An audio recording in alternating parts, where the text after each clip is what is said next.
I zdravo svima, dobrodošli u moj video u kojem ću vam pokazati kako da skinete Fraps demo verziju. I idemo. Prvo što trebate uraditi je otići na Google i ukucati Fraps download. Evo ga. Klikajte na prvi link. Evo, otvorit ću vam ovu fraps.com stranicu. Idete download. Ovdje, download Fraps 3599 setup i čekate dok se skine. I sada kliknete na instalaciju, idete run.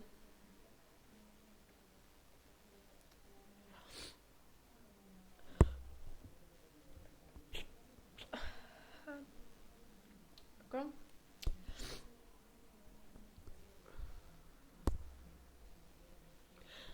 Dok se ovo učita, evo ga, možete ga sada instalirati u C ili D ili gdje već. Install. Sada čekate par sekundi da se instalira. Evo ga. Idete close.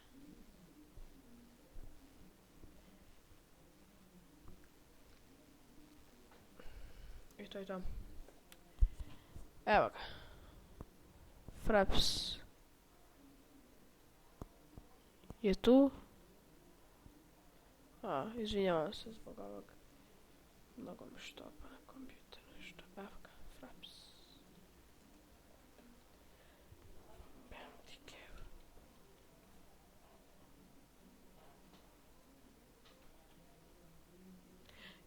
Evo ga.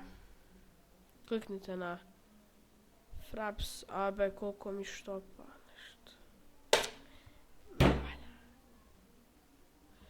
Evo ga. Sada tu imate mnogo opcija.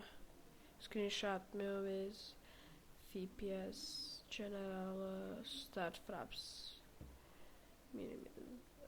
Fraps, Windows always on top, run Fraps, Windows i tako dalje. I to bi bilo to.